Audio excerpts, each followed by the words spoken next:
ಇನ್ನು ಬೆಂಗಳೂರಿನಲ್ಲಿ ಹಗಲು ದರೋಡೆ ಏನಾಗಿತ್ತು 7 ಕೋಟಿ ಕೇಸ್ ಅದಕ್ಕೆ ಸಂಬಂಧಪಟ್ಟ ಹಾಗೆ 7 ಕೋಟಿ 11 ಲಕ್ಷ ದರೋಡೆ ಕೇಸ್ಗೆ ಸಂಬಂಧಪಟ್ಟ ಹಾಗೆ ದರೋಡೆಕೋರರಿಂದ ಸುಮಾರು 6 ಕೋಟಿ 70 ಲಕ್ಷಕ್ಕೂ ಹೆಚ್ಚು ಹಣ ರಿಕವರಿ ಮಾಡಲಾಗಿದೆ, ವಶಕ್ಕೆ ಪಡೆಯಲಾಗಿದೆ. ಕಮಿಷನರ್ ಕಚೇರಿಯಲ್ಲಿ ತಂದು ಪೊಲೀಸರಿಗೆ ಇರಿಸಿದ್ದಾರೆ. ಈ ತರ ಒಂದು ಗಾಡಿಯಲ್ಲಿ 2 ಇಂದ 3 ವೆಹಿಕಲ್ ಅಲ್ಲಿ ಒಂದು ಈ ತರ ಪ್ರಕರಣ ನಡೆದಿದೆ, ಇಷ್ಟು ಅಮೌಂಟ್ ಹೋಗಿದೆ ಅಂತ ನಾವು ಫ್ಲಾಶ್ ಮಾಡಿದ್ದೀವಿ. ಅವರು ಭಾಳ ತುಂಬ ಚೆನ್ನಾಗಿ ಕೆಲಸ ಮಾಡಿ ಎಲ್ಲ ಕಡೆ ಅವರು ಪ್ರಯತ್ನ ಮಾಡಿದ್ರು, ತುಂಬ ಎಫರ್ಟ್ಸ್ ಮಾಡಿದ್ರು ಆ ಕ್ಷಣದಲ್ಲಿ, ಆ 2-3 ತಾಸು ಟೈಮಲ್ಲಿ. ಆದರೆ ನಮ್ಮ ಯಾವುದೂ ಫಲ ಸಿಗಲಿಲ್ಲ.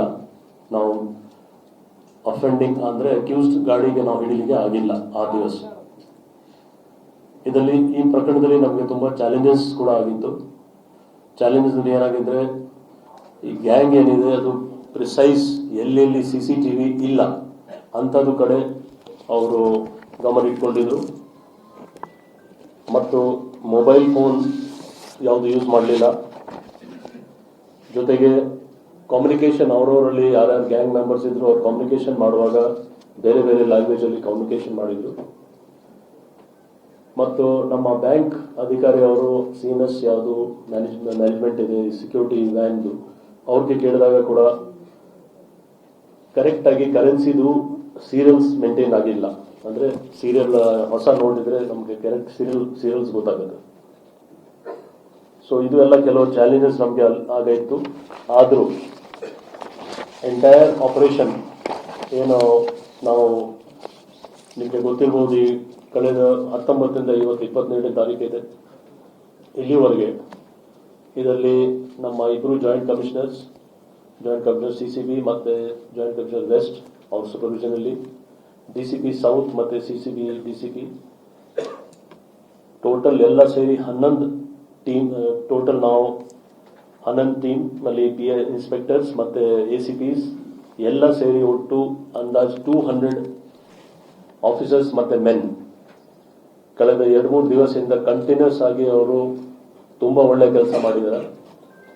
ಇದರಲ್ಲಿ ಕರ್ನಾಟಕದಲ್ಲಿ ಮಾತ್ರ ಅಲ್ಲ, ಕೇರಳ ರಾಜ್ಯದಲ್ಲಿ, ತಮಿಳುನಾಡು, ಆಂಧ್ರ ಪ್ರದೇಶ್, ತೆಲಂಗಾಣ ಮತ್ತು ಗೋವಾ ಅಲ್ಲಿ ಟೀಮ್ಸ್ ಹೋಗಿದೆ. ಈಗಲೂ ಕೂಡ ಈಗ ನಾವು ಏನು ಮಾತಾಡ್ತಾ ಇದ್ದೀವಿ, ಈಗಲೂ ಕೆಲವು ಟೀಮ್ಸ್ ಬೇರೆ ಬೇರೆ ಕಡೆ ಇದ್ದಾರೆ. ಸದ್ಯಕ್ಕೆ 5 ಕೋಟಿ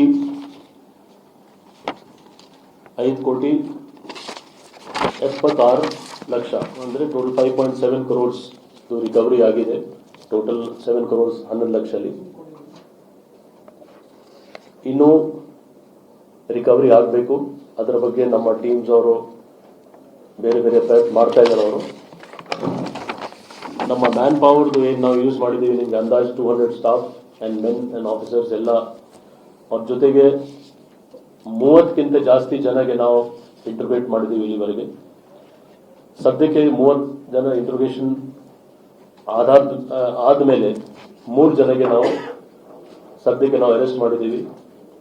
3 ಜನ ಯಾರು ಇಲ್ಲಿ, ಅದರಲ್ಲಿ ಒಬ್ಬ ಮೇನ್ ಈ ಪರ್ಟಿಕ್ಯುಲರ್ CMS ಗಾಡಿ ಏನು ಆಪರೇಟ್ ಆಗ್ತಿತ್ತು ಡೈಲಿ ಬೇಸಿಸ್ ಅಲ್ಲಿ, ಅದರದ್ದು ಅವರು ವೆಹಿಕಲ್ ಇನ್ಚಾರ್ಜ್, ಪ್ಲಸ್ ಇನ್ನೊಬ್ಬ ಎಕ್ಸ್-ಎಂಪ್ಲಾಯಿ CMS ಸಂಸ್ಥೆಯದು ಎಕ್ಸ್-ಎಂಪ್ಲಾಯಿ, ಇನ್ನೊಬ್ಬ ನಮ್ಮ ಪೊಲೀಸ್ ಇಲಾಖೆಯಲ್ಲಿ ಸೇರೋ ಒಬ್ಬ ಕಾನ್ಸ್ಟೇಬಲ್ ಗೋವಿಂದಪುರ ಪೊಲೀಸ್ ಸ್ಟೇಷನ್ ಅಲ್ಲಿ ಅವರು ಕಾರ್ಯನಿರ್ವಹಿಸಿದ್ದಾರೆ. ಈ 3 ಜನಗೆ ನಾವು ಅರೆಸ್ಟ್ ಮಾಡಿದ್ದೀವಿ. ಇವ್ರು ಎಲ್ಲ 3 ಜನದು ಇವತ್ತು ಲೀಗಲ್ ಫಾರ್ಮಾಲಿಟೀಸ್ ಮಾಡಿ ಅವ್ರಿಗೆ ಪೊಲೀಸ್ ಕಸ್ಟಡಿ ತಗೊಳ್ತಾರೆ ನಮ್ಮ ಟೀಮ್ ಅವರು.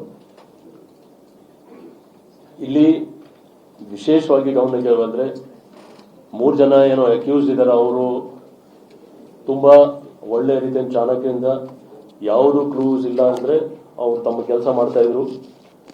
ಆದರೂ ನಮ್ಮ ಅವರು CCTV ಆದಾದ್ಮೇಲೆ, ಟೆಕ್ನಿಕಲ್ ಆದಾದ್ಮೇಲೆ, ಲೋಕಲ್ ಇಂಟೆಲಿಜೆನ್ಸ್ ಆದಾದ್ಮೇಲೆ, ಮತ್ತೆ ಬೇರೆ ಬೇರೆ ಮೂವ್ಮೆಂಟ್ಸ್ ಆದಾದ್ಮೇಲೆ ಡೇ 1 ಇಂದ ಕೆಲವು ಕ್ಲೂಸ್ ನಮಗೆ ಸಿಕ್ಕಿದ್ದು. ಅದಾದ್ಮೇಲೆ ನಾವು ವರ್ಕೌಟ್ ಮಾಡಿ ಇದು ಒಂದು ಪ್ರಕರಣ ನಾವು ಡಿಟೆಕ್ಟ್ ಮಾಡಿದ್ದೀವಿ. ಮಾತ್ರ 50 ತಾಸಲ್ಲಿ 5.76 crores ರಿಕವರಿ ಆಗಿದೆ. ಇನ್ನು ಅಮೌಂಟ್ ಬಗ್ಗೆ ಕೆಲವು ನಮಗೆ ನಿರ್ದಿಷ್ಟ ಮಾಹಿತಿ ಬರ್ತಾ ಇದೆ. ಈ ಟೋಟಲ್ ಆಪರೇಷನ್ ಅಲ್ಲಿ ಇಲ್ಲಿವರೆಗೆ 6 ರಿಂದ 8 ಜನ ಶಾಮೀಲ್ ಆಗಿರಬಹುದು. ಆ ಪೈಕಿ 3 ಜನಕ್ಕೆ ನಾವು ಅರೆಸ್ಟ್ ಮಾಡಿದ್ದೀವಿ. ಯಾಕೆಂದ್ರೆ ಇನ್ವೆಸ್ಟಿಗೇಷನ್ ಇನ್ನೂ ನಡೀತಾ ಇದೆ, ಇನ್ನೂ ಕೆಲವು ಜನ ಇರಬಹುದು ಅಂತ ನಮಗೆ ಶಂಕೆ ಇದೆ. ಸೊ ಈ ಎಕ್ಸಾಕ್ಟ್ ಎಷ್ಟು ಜನ ಇದ್ದಾರೆ ಅಂತ ಈಗ ಸದ್ಯಕ್ಕೆ ಹೇಳಲಿಕ್ಕೆ ಆಗ್ತಾ ಇಲ್ಲ. ಬಟ್ ಯಾರ್ಯಾರು ಸಿಗಬೇಕು ಮತ್ತೆ ಅವ್ರ ಕಡೆಯಿಂದ ಏನು ಅಮೌಂಟ್ ಕೂಡ ಸಿಗಬೇಕು ಅದ್ರ ಬಗ್ಗೆ ನಾವು ನಮ್ದು ಪ್ರಯತ್ನ ಜಾರಿ ಇದೆ.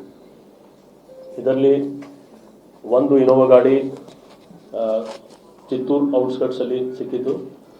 ಇದೇ ಇನೋವಾ ಗಾಡಿದು ಒಂದು ಫೋಟೋ ಮತ್ತೆ CCTV ಫುಟೇಜ್ ಫ್ಲಾಶ್ ಆಗಿತ್ತು. ಆದರೆ ಇದರದ್ದು ನಂಬರ್ ಪ್ಲೇಟ್ ಫಾಲ್ಸ್ ಇತ್ತು.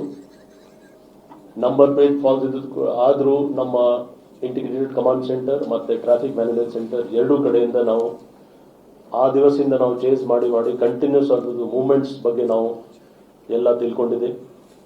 ಯಾಕೆಂದರೆ ಅದರಲ್ಲಿ ನಂಬರ್ ಪ್ಲೇಟು ಫಾಲ್ಸ್ ಇತ್ತು ಮತ್ತೆ ಹಿಂದ್ಗಡೆ ಗವರ್ಮೆಂಟ್ ಆಫ್ ಇಂಡಿಯಾ ಅಂತ ಬರೆದಿರೋದು.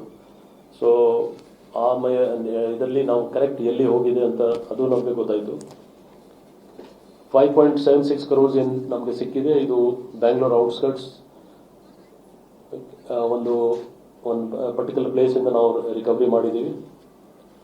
ಇನ್ನು ಆರೋಪಿ ಯಾರ್ಯಾರಿದ್ದಾರೆ ಮತ್ತೆ ಕ್ಯಾಶ್ ಅದು ರಿಕವರಿ ಆಗಬೇಕು.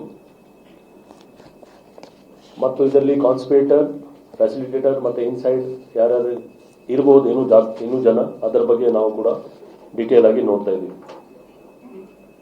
ಇದರಲ್ಲಿ ನಮಗೆ ಕೆಲವು ಇಂಪಾರ್ಟೆಂಟ್ ಎವಿಡೆನ್ಸಸ್, ಫಿಂಗರ್ ಪ್ರಿಂಟ್ ಇರಲಿ ಅಥವಾ ಟೆಕ್ನಿಕಲ್ ಫಾರೆನ್ಸಿಕ್ ಡಾಕ್ಯುಮೆಂಟ್ರಿ ಎಲ್ಲ ಎವಿಡೆನ್ಸಸ್ ತುಂಬ ಚೆನ್ನಾಗಿ ಬಂದಿದೆ.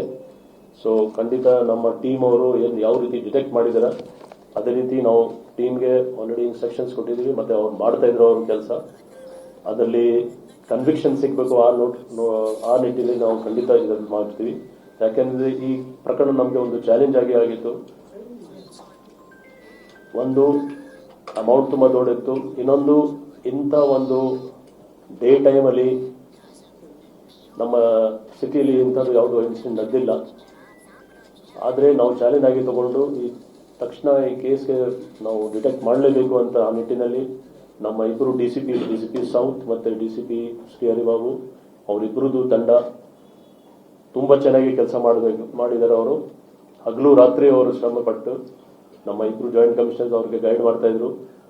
ಅವ್ರ ಎಲ್ಲ ಇನ್ಸ್ಪೆಕ್ಟರ್ಸ್, ACP, ಸಬ್ ಇನ್ಸ್ಪೆಕ್ಟರ್ಸ್, ಹೆಡ್ ಕಾನ್ಸ್ಟೇಬಲ್, ASI ಪ್ರತಿಯೊಂದು ಜನ ಅವ್ರವ್ರು ಏನು ಕೆಲಸ ಅವರು ಕೊಟ್ಟರು ಆ ಪರ್ಟಿಕ್ಯುಲರ್ ಕೆಲಸ ತುಂಬ ಚೆನ್ನಾಗಿ ಕೆಲಸ ಮಾಡಿಕೊಂಡು ಈ ಒಂದು ಪ್ರಕರಣಕ್ಕೆ ನಾವು ಡಿಟೆಕ್ಟ್ ಮಾಡಲಿಕ್ಕೆ ನಮಗೆ ಸಾಧ್ಯ ಆಗ್ತದೆ.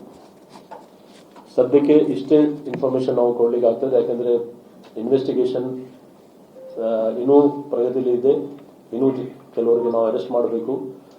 ಅರೆಸ್ಟ್ ಮಾತ್ರ ಅಲ್ಲ, ರಿಕವರಿ ಕೂಡ ಇದೆ. ಜೊತೆಗೆ ಕೇಸ್ ಯಾವ ರೀತಿ ಆಗಿದೆ, ನಿಜವಾದ ಯಾವ ರೀತಿ ಆಯಿತು, ಅವ್ರು ಏನು ಮಾಡಿದಾರೆ ಅದು ನಾವು ಪತ್ತೆ ಮಾಡಬೇಕು.